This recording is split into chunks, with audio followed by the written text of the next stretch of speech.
At the beginning of the movie, we are introduced to a beagle who is not just any dog. He wears a badge. He works the streets alongside officers every single day. He is trained, disciplined, and completely, utterly dead serious about his job. This is not a pet. This is not a companion animal someone brings to the office on Fridays. This is a professional, and in his own mind, possibly the most important dog on the entire force. He carries himself with the kind of quiet confidence that only comes from years of dedication, years of showing up, and years of proving himself in a world that does not always take a beagle seriously. He is not flashy. He does not need applause. He simply does his job, and he does it with everything he has. Today, however, all of that is about to come crashing down in the most spectacular and humiliating fashion imaginable. Because today is, without question, the single worst day of his entire life. The city mayor is delivering a major public speech. Cameras are rolling, officers are lined up in neat professional rows, reporters are scribbling notes into their pads. The crowd is watching, respectful and attentive, hanging on every word. Everything is going exactly as planned until our beagle starts going haywire. He begins barking, then growling. His instincts are screaming at him that something inside that building is deeply, terribly wrong. He can feel it in his bones. He knows it. He is absolutely certain with every fiber of his trained, professional being.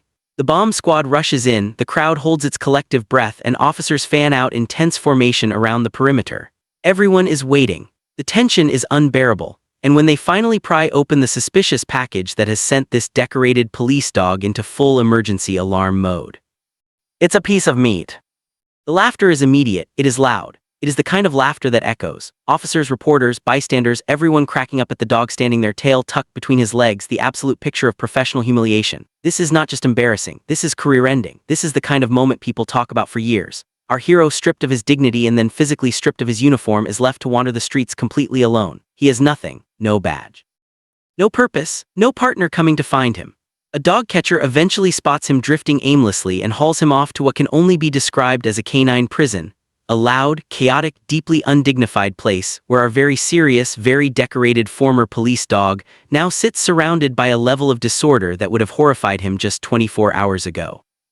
Meanwhile, across town, a man named Dr. Bar Sinister flashes a security card at a high-tech research building and slips quietly into a hidden room buried deep within its lower levels.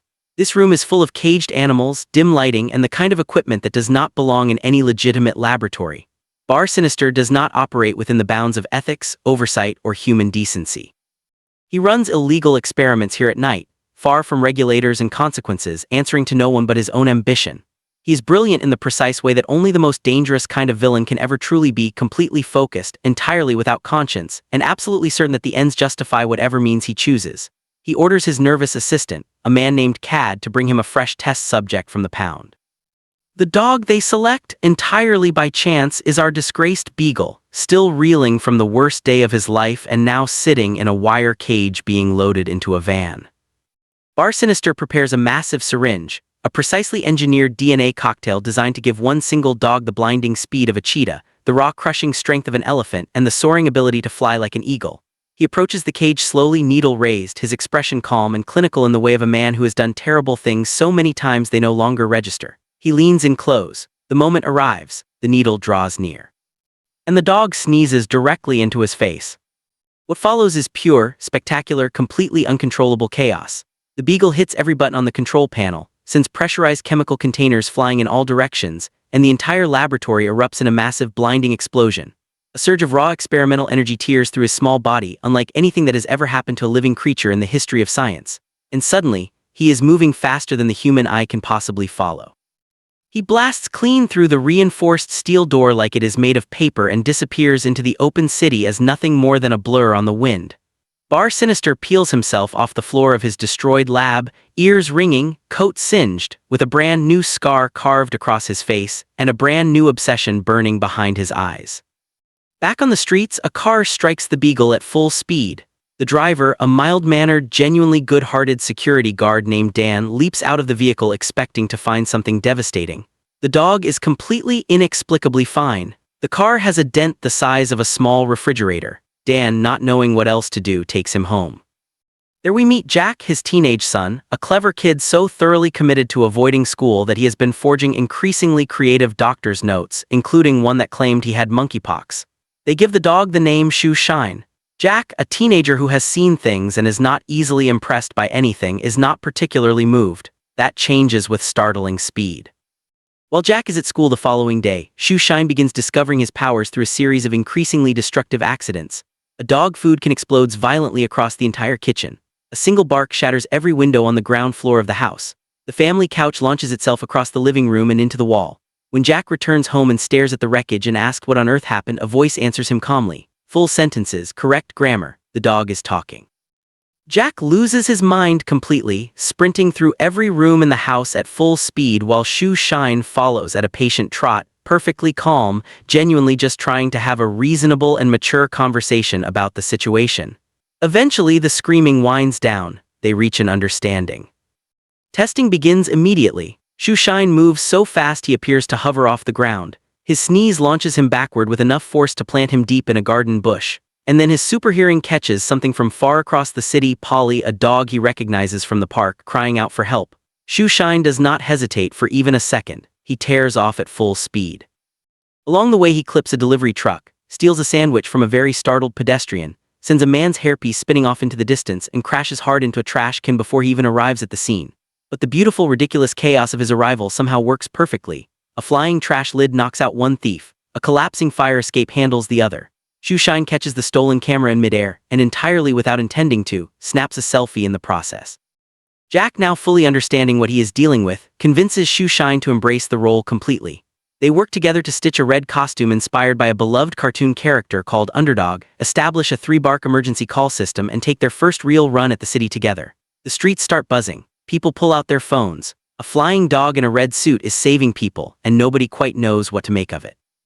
Bar Sinister, watching the news footage from his rebuilt laboratory, recognizes the beagle the moment he sees him on screen. He begins planning immediately. Cad disguises himself as a helpless citizen stranded on a rooftop. Underdog arrives right on schedule. Cad loops a leash around his neck and gets dragged at terrifying speed through several city blocks before the leash finally gives way. He survives barely, but manages to steal Shoe Shine's ID collar before escaping. Now Bar Sinister has a name, he has an address, and he has a plan. What follows strips away everything. Bar Sinister takes Dan hostage and uses him to place the call for help. Shoe Shine flies Jack to the lab. A deal is proposed, his DNA in exchange for Dan's freedom. Bar Sinister agrees with a smile, then betrays them before the words have finished leaving his mouth. A single pill robs Shoe Shine of every power he possesses, until he is simply a small, ordinary beagle sitting on a cold floor in a laboratory that smells like chemicals and cruelty.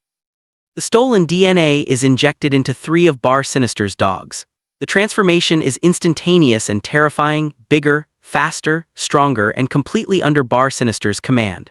The villain leads his new weapons toward the city's government building to issue a live threat to the mayor on national television, while the whole city watches in stunned silence. Shoe Shine stands in the street with absolutely nothing. No speed, no strength, no cape, just a dog. Then Jack kneels beside him on the pavement and says something quiet and completely honest, that he loves him fully and without conditions, powers or no powers, hero or not. It does not matter. Right at that precise moment, Shoe Shine's nose twitches. There is a bomb somewhere in that building. He can smell it through everything else. And powerless, small, and entirely without backup, he does not consider walking away even for a single second. He goes in. Inside chaos, he collides with Bar Sinister during the struggle, and a single loose DNA capsule rolls directly into his open mouth.